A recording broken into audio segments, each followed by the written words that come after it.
Okay, good. Well, I'm fine, thank you. Okay, before we start to learn our study today, let's reciting basmalah. Bismillahirrahmanirrahim. Rabbi zidni ilman warzuqni fahman. Amin amin ya rabbal alamin. Okay, everyone who is absent today? Siapa hari ini yang tidak hadir? Oke, hadir semua ya. Oke, alhamdulillah, berarti semua sehat walafiat. Alhamdulillah. Oke, anak-anak, today I'm going to explain to you about simple future. Perhatikan di papan tulis ya anak-anak ya, perhatikan di whiteboard. Apa sih simple future itu? Apakah ada yang tahu? Apakah ada yang sudah lihat tahu anak-anak? Oke, jika belum tahu tidak apa-apa, Ibu akan bantu menjelaskan ya anak-anak ya. Oke, simple future adalah to express, ya perhatikan, to express something that will be done in the future. Apa sih artinya? Oke, Ibu bantu ya. Simple future adalah kalimat atau ungkapan sesuatu atau kegiatan yang akan kita lakukan pada future, pada masa yang akan datang. Begitu ya anak-anak ya. There are two ways to state simple future. Ada dua bagaimana cara menyatakan simple future, ya kalimat masa depan. Alat ukurnya apa di sana? There are two. What are they? Apa aja mereka? Okay, the first one is will. The second one is be going to. Nah, Ibu mau tanya, will dan be going to itu artinya apa? Ya, benar. Will artinya akan. Betul sekali. Kalau be going to itu artinya apa, anak-anak? Belum ada yang tahu? Baik, Ibu bantu. Be going to artinya juga sama dengan will, yaitu akan. Lantas, di mana perbedaan penggunaan kalimatnya, anak-anak? Oke, baik perhatikan ya, anak-anak. The first one, penggunaannya untuk kalimat yang will. Will dipakai untuk sudden decision. Nah, yang pertama ini ya, perbedaannya. Nanti terlihat ya, anak-anak, perhatikan. Yang pertama, penggunaan will itu dipakai untuk sudden decision. Apa itu sudden decision? Sudden decision itu kegiatan yang akan kita lakukan secara tiba-tiba, tanpa prior plan. Namanya dalam bahasa Inggris ya, tanpa rencana sebelumnya ya, unplanned, tidak terencana. Jadi tiba-tiba saja seperti itu. Contoh dalam kalimat bagaimana? Example, Brandon, the doorbell is ringing. I will open it. Apakah ada rencana ketika kita mendengar bel di pintu berbunyi, lalu kita ada rencana terlebih dahulu? Oke, saya ada rencana akan membuka pintu, rencana ini lagi dan itu lagi dan sebagainya. Tidak ya anak-anak ya. Jika kita jika kita mendengar bel di pintu, pasti kita langsung refleks ya, tanpa rencana, refleks akan membukanya. Jadi kalimatnya seperti itu ya anak-anak ya. The doorbell is ringing. I will open it. Bel pintu berbunyi.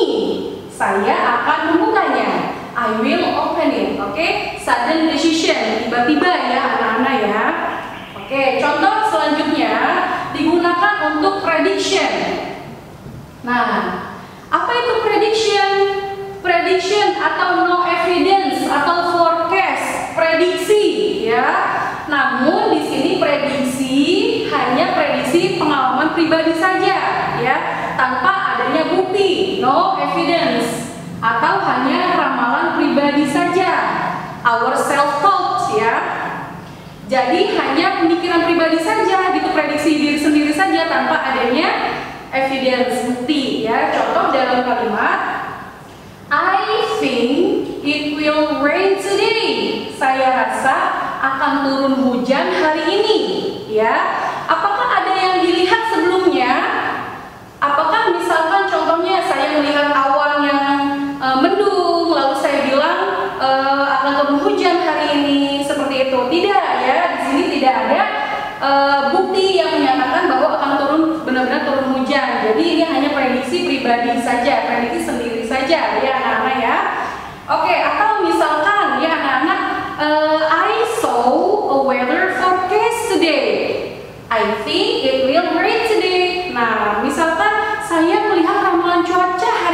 bahwa akan turun hujan hari ini, ya. Jadi tidak ada.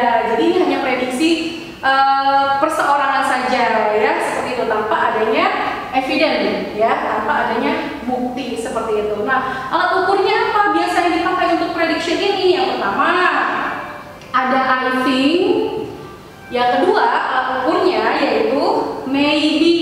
Nah, seperti itu ya anak-anak ya. Oke, selanjutnya di sini ada untuk penggunaan will promises, janji ya anak-anak ya. Apa itu janji? Nah, contohnya di sini untuk mengungkapkan sebuah janji will itu, ya. Contohnya example, I promise I will accompany you to the bookstore tomorrow. Saya berjanji saya akan menemani kamu ke toko buku besok, ya. Saya janji saya akan menemani kamu pergi ke toko buku besok. Paham sampai di sini anak-anak ya? Oke? Ya, mudah-mudahan paham ya anak-anak ya. Oke, sekarang penggunaan simple future untuk yang kedua. Apa itu? Nah, simple future yang kedua penggunaannya be going to. Tentu artinya sama-sama akan, namun berbeda dalam penggunaannya, ya. Contohnya, be going to digunakan untuk fixed plan, prior plan, atau intention. Apa itu artinya? Fixed plan adalah rencana. Jadi sebelum kita berbicara sudah ada rencana sebelumnya, yaitu namanya fixed plan atau rencana yang matang, atau prior plan rencana sebelumnya, atau intention sama juga ya. Nah, sudah ada niat sebelumnya, intention, ya. Sebelum kita berbicara kita sudah ada niat, ya, yang kita lakukan sebelumnya itu apa gitu. Oke, contoh I am going. Ingat ya anak-anak ya, di sini tadi going, di sini tadi perbedaannya will, ya. Sekarang I am going to go to Bali next month. I already bought the ticket, ya. Saya akan pergi ke Bali bulan depan. Saya sudah membeli tiketnya. Seperti itu ya anak-anak ya. Nah, rencananya di sini merupakan prior plan. Apa prior plan-nya gitu? Prior plan-nya adalah I already bought the ticket. Nah, di sini sudah ada niat kan, sudah ada rencana sebelumnya, yaitu dengan ditunjukkan bahwa saya telah membeli tiket. Nah, untuk pergi kemana? Ya, untuk pergi ke Bali. Seperti itu ya anak-anak ya. Oke, penggunaan be going to untuk selanjutnya yaitu untuk prediction. Tadi kita ulas sedikit ya. Kalau will ada 3 untuk sudden decision, ya. Lalu yang kedua untuk prediction. Lalu yang ketiga untuk promises, ya, untuk sebuah janji. Oke, selanjutnya di sini juga ada prediction. Di penggunaan will juga ada prediction, namun tentu ada perbedaan penggunaannya. Perhatikan baik-baik ya anak-anak. Prediction penggunaannya dalam be going to. Prediction di sini based on evidence. Nah, perbedaannya jelas ya, berdasarkan buktinya, ada buktinya sebelum kita bicara. Adapun tadi prediction pada will, ya, no evidence, tidak ada buktinya. Jadi itu berdasarkan prediksi pribadi sendiri saja, seperti itu. Nah, sekarang kita kembali lagi prediction based on evidence. Nah, berdasarkan bukti prediksi ya anak-anak ya. Contohnya, look at the clouds, it is going to rain. Nah, mana sih yang dinamakan evidence-nya? Buktinya, nah, bahwa kita melihat, nah, apa sih cloud? Awan, ya. Ketika kita melihat awan, lalu awannya pada saat itu mendung, lalu kita ucapkan it is going to rain. Nah, itu adalah kalimat yang kita nyatakan sebagai evidence-nya. Buktinya apa buktinya? Mungkin pada saat itu awannya gelap, ya, yang akan turun hujan nantinya, seperti itu. Jadi contoh dalam kalimatnya, look at the clouds, it is going to rain. Lihat awan tersebut gitu, hari ini akan turun hujan, seperti itu ya anak-anak ya. Jadi ada yang kita lihat sebelum kita berbicara, seperti itu. Jadi di sini based on evidence. Oke, paham sampai di sini ya anak-anak ya. Adapun time signal yang dipakai time signal yang dipakai dalam simple future adalah ada later, ada tomorrow, ada next, dan etc. dan lain-lain. Ingat, perhatikan bukan letter surat ya. Dalam pengucapannya nanti itu later ya, later. Oke, anak-anak paham sampai di sini untuk time signalnya. Nah, sekarang kita memasuki yang namanya form atau pattern, rumusnya ya. Rumusnya apa saja itu? Perhatikan, rumus untuk yang will terlebih dahulu ya anak-anak ya. Untuk kalimat afirmatif terlebih dahulu atau kalimat positif, ada subjek ditambah will ditambah verb 1 atau bare infinitive, sama saja ya. Bare infinitive itu kata kerja dalam bentuk pertama. Baik, sekarang contoh dalam kalimatnya anak-anak. They will come to my house tomorrow. Nah, seperti itu ya anak-anak ya. Lalu contoh yang kedua, he will come to my house tomorrow. Nah, ibu di sini membuat ada dua subjek they dan he. Sebetulnya kalimatnya sama saja. Namun di sini untuk mengingatkan kepada kalian, perhatikan jangan sampai salah nanti. Meskipun di sini ada subjek he, nah ataukah nanti she seperti itu, kata kerjanya harus kembali yang namanya ke verb 1 ya. Tidak boleh menggunakan s umpama comes ya. Tidak boleh ya anak-anak ya. Kenapa demikian? Karena di sini sudah ada modal auxiliary verb yaitu will ya. Jadi tidak boleh lagi ketika ketemu auxiliary verb will, kata kerja bentuk pertama untuk he, she atau it nanti itu harus kembali ke verb 1. Tidak boleh menggunakan s seperti ini. Paham ya anak-anak ya? Oke, baik. Untuk contoh kalimat afirmatif sudah, yaitu di sana juga ada will come to my house tomorrow, sesuai ya dengan rumusnya di atas. Nah, selanjutnya we are going to example of negative sentence. Bagaimana contoh untuk kalimat negatif? Oke, perhatikan. Rumusnya ada subjek ditambah will ditambah not, tentu harus ada not. Kenapa? Karena kalimat negatif ya anak-anak ya. Atau nanti dalam perjalanan kalian bisa singkat menjadi would ya. Would boleh ya. Would itu kepanjangan dari will not. Oke. Lalu apa lagi? Ditambah verb 1 atau bare infinitive, ditambah kata kerja dalam bentuk pertama. Contoh dalam kalimat ya anak-anak, they won't atau will not come to my house tomorrow. Mereka tidak akan datang ke rumah saya besok. Apa time signal yang dipakai sih dari contoh yang pertama, dari contoh yang afirmatif sama negatif? Apa time signalnya? Ingat time signal? Ya, benar sekali. Tomorrow ya time signalnya ya. Waktunya ya di sini. Oke, seperti itu ya. Nah, contoh untuk subjek yang he. Bagaimana? He won't come to my house tomorrow. Dia, ini anak-anak ya. Dia tidak akan datang ke rumah saya besok. Ya anak-anak ya. Oke, selanjutnya paham sampai di sini anak-anak ya? Can you get my point so far? Oke, good. Lalu contoh kalimat yang terakhir ya, di sini kalimat interrogative sentence. Apa itu? Kalimat tanya ya. Kalimat tanya. Bagaimana rumusnya anak-anak?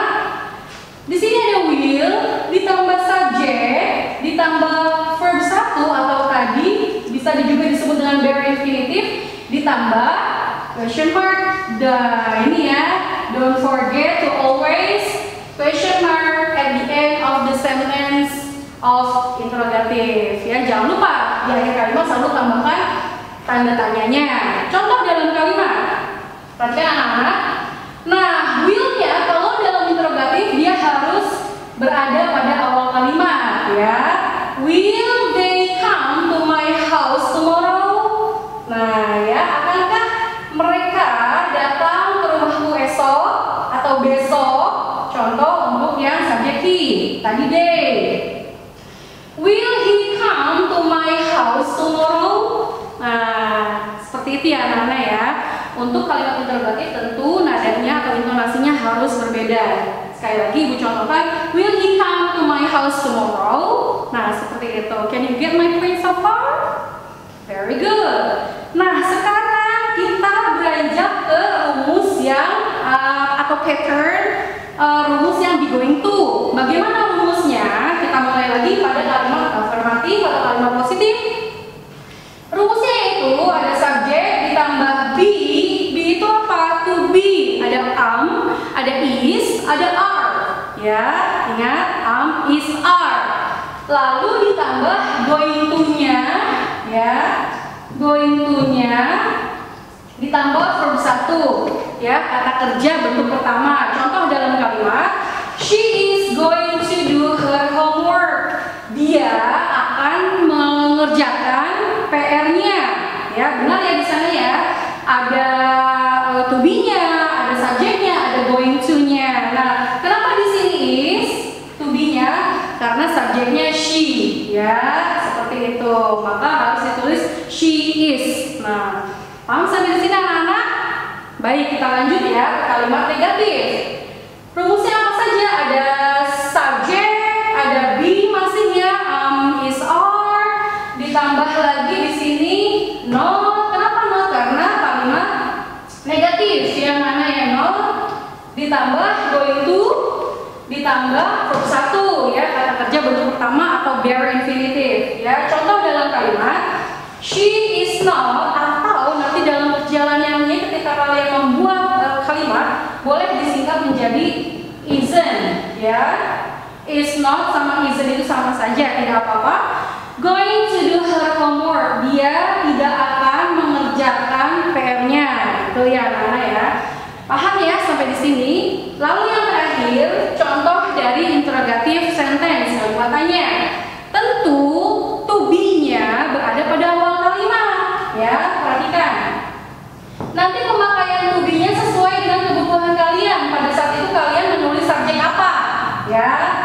Kalau di sini pada saat ini Ibu menulis subjeknya she, ya. Tentu to be-nya is. Bagaimana contoh dalam kalimatnya? Is she going to do her homework?